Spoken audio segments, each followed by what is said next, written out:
¿Qué tal, chicos? Espero que estén muy bien y listos para aprender acerca de uno de los temas más importantes de la historia. Anteriormente vimos la gran revolución que se dio en Estados Unidos para lograr su independencia. Pero hoy hablaremos de uno muchísimo más grande que se deshizo de todo, absolutamente todo lo establecido en el antiguo régimen, como por ejemplo el poder absoluto del rey, la Iglesia Católica, la nobleza y muchísimas cosas más que veremos a continuación en la Revolución Francesa. Este es Tiempo para Aprender, tercero de secundaria, y comenzamos ya. Todo comienza en Francia en 1789. Ya, pero quite la Torre Eiffel, que no existía en ese entonces. Bueno, resulta que esta fue una época muy dura para el pueblo, donde no tenían ni para comprar un caramelo de limón. Pero sí fue una época bien chévere para los reyes, que se daban la gran vida y armaban tremendos tonazos en el lujosísimo Palacio de Versalles. Sí pues, los reyes estaban más preocupados por sus pelucas, carruajes, joyas y todo lo que los hiciera ver más guapos y millonarios. Pero esto no fue todo. Veamos las 3 causas que provocaron que el pueblo se rebele contra el reino francés. Por un lado estaba la causa económica. O sea, la gente en esa época intentaba cosechar más que tú cuando juegas Farmville.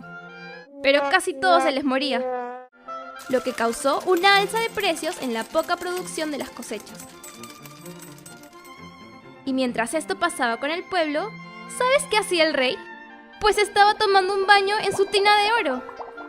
La segunda causa de la revolución fue social. Aquí los burgueses estaban molestísimos con el rey porque le daban altos cargos a la nobleza, y a ellos nada de nada, a pesar de tener tan buen poder económico como los nobles. ¿Pero qué le iba a importar esto a los reyes, si ellos estaban ocupadísimos en el palacio tomando el té? Por último tenemos la causa ideológica. Claro, en esta época estaban en toda la onda de las ideas liberales, y por supuesto el pueblo se vio influenciado por todo esto, además de darse cuenta que el Estado debía respetar sus derechos. Créeme, si la canción de Freddie Mercury, I Want to Break Free, hubiese existido en ese entonces, hubiese sido el boom de esa época.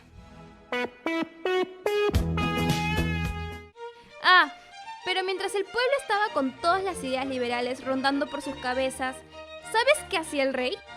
Pues él estaba planificando su próxima fiesta en el palacio.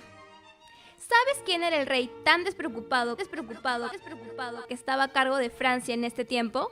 Antes de decírtelo, veamos por orden cronológico a los reyes que gobernaron Francia a partir del siglo XVI hasta antes que estalle la revolución en el siglo XVIII. El primero fue el Rey Sol, o sea, Luis XIV. Con él, Francia estuvo espectacular. Este rey era genial. El que le sigue, Luis XV, la verdad ya no fue tan chévere e hizo que Francia decaiga.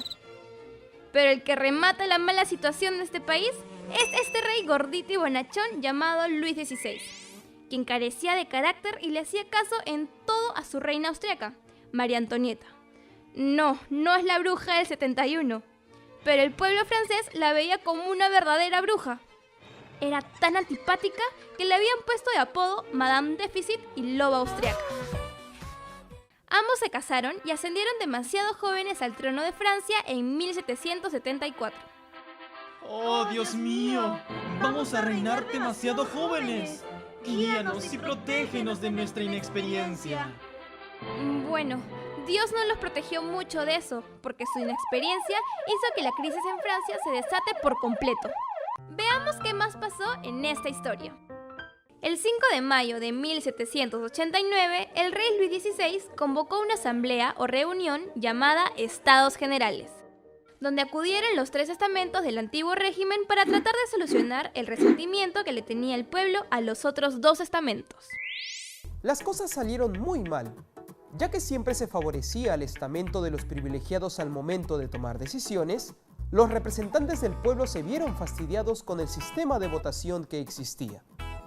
Esta situación provocó la protesta de los representantes del tercer estado.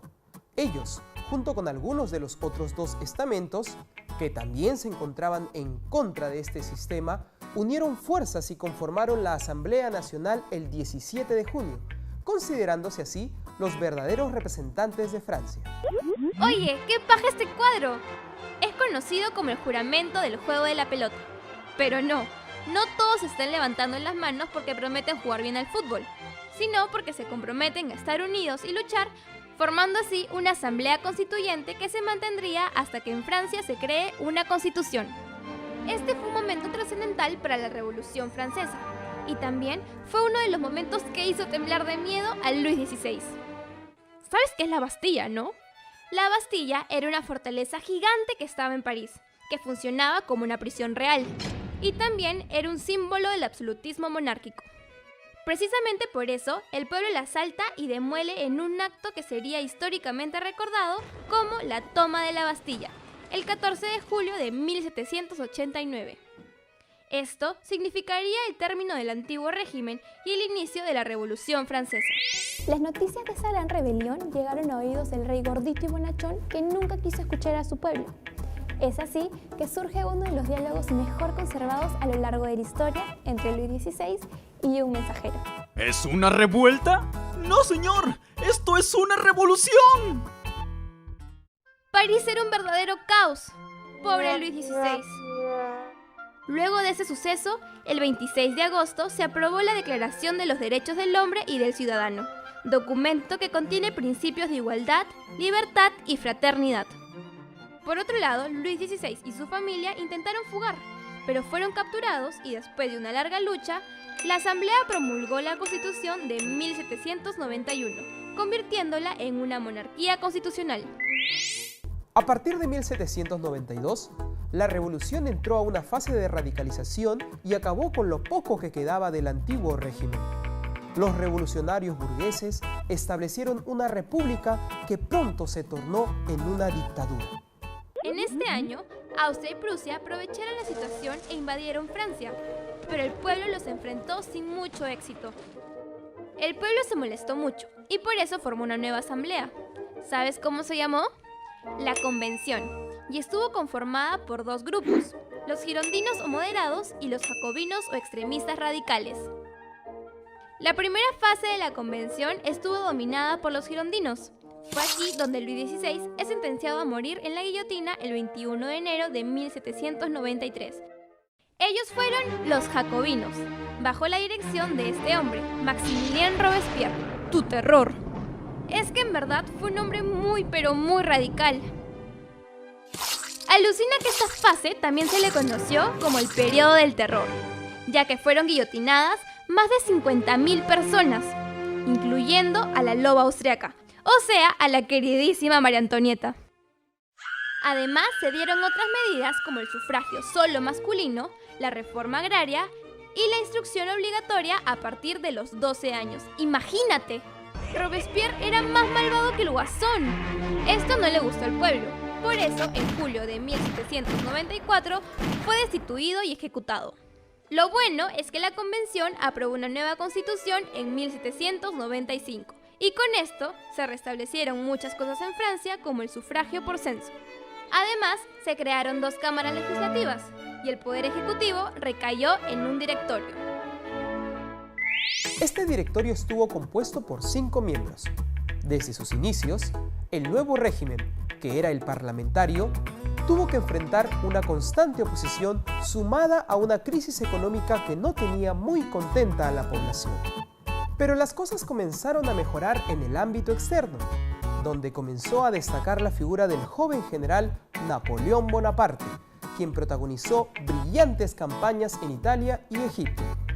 Él fue un hombre muy inteligente y por eso aprovechó su popularidad para dar un golpe de Estado en 1799, estableciendo un nuevo régimen llamado el Consulado. Ya hablamos sobre la Revolución Francesa, así que ahora es tu turno. ¿En qué año se inicia la Revolución Francesa? ¿1779? ¿1987? ¿O 1789? La Revolución Francesa surge en 1789 en Francia, ya que el pueblo buscaba cambiar el sistema absolutista. ¿Qué significó la toma de la Bastilla? ¿El término del antiguo régimen? ¿La falta de guardias en el lugar? ¿O la liberación de prisioneros? La toma de la Bastilla fue el acto simbólico de declive del antiguo régimen. ¿Cuáles fueron los grupos que constituyeron la Primera República de Francia? ¿Los girondinos e independentistas? ¿Los jacobinos? ¿O los girondinos y jacobinos? Así es, los girondinos y jacobinos fueron los que constituyeron la Primera República Francesa. El primero conocido por ser de postura moderada y el segundo por ser radicalista. Hoy aprendimos que en el año 1789 estalla la Revolución Francesa. Las causas de la revolución fueron económicas, sociales e ideológicas. Luis XVI y María Antonieta fueron los reyes que gobernaron cuando estalló la revolución. El 5 de mayo de 1789 se convoca una asamblea llamada Estados Generales para que se amisten los tres estamentos: nobleza, clero y pueblo. Como no se llegó a ninguna solución, surge el juramento de la pelota el 17 de junio de 1789, que fue la promesa que hicieron los del pueblo y algunos del clero sobre no separarse hasta que en Francia se elabore una constitución. Luego de esto, el 14 de julio se inicia oficialmente la Revolución Francesa con la toma de la Bastilla. En junio de 1791 se promulga la Constitución, convirtiendo a Francia en una monarquía constitucional con separación de poderes. En 1792 se forma una nueva asamblea llamada la Convención, formada por dos grupos, los girondinos, que eran de postura moderada, y los jacobinos, que eran radicales. En la primera fase, Luis XVI fue ejecutado en la guillotina en 1793. La segunda fase estuvo liderada por Maximilien Robespierre y conocida como el Período del Terror. Por esto es destituido y ejecutado en 1794. Un año después se aprueba una nueva constitución. Se crean dos cámaras legislativas y el poder ejecutivo recae en un directorio.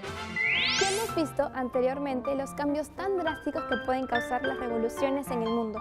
Muchas veces, cuando una forma de gobierno no nos gusta o nos quita la libertad y derechos fundamentales, es necesario hacer un cambio. De la historia de la Revolución Francesa podemos darnos cuenta que es muy cierto el refrán que dice: la unión hace la fuerza. Porque eso fue lo que sucedió aquí. Todo un pueblo luchó junto para conseguir un mismo fin. Algo que deberíamos aplicar en nuestras vidas cuando creemos que se comete alguna injusticia. ¿Sabías que la Torre Eiffel fue construida para conmemorar los 100 años de la Revolución Francesa? El ingeniero Gustave Eiffel la construyó en 1889, demorando un poco más de 2 años. Esta torre de 300 metros fue utilizada en un inicio para que se realizaran experimentos científicos y por 40 años fue el edificio más grande del mundo. Ahora ya lo sabes. Un programa no es suficiente para contar todo sobre la Revolución Francesa. Este es uno de los temas más alucinantes de la historia y precisamente por eso se han hecho películas muy chéveres que fácil te gustarán ver. Te recomiendo una peli medio antigua pero muy buena llamada Historia de una Revolución. Ahí te contarán con más detalles sobre esta historia. También puedes ver María Antonieta, un peliculón basado en la historia de la reina francesa apodada Loba Austriaca. Y bueno, hemos llegado al final de este programa, pero no olvides que puedes buscarnos en nuestra página de Facebook y seguir sintonizándonos, porque aún quedan muchas cosas más por aprender. ¡Chao!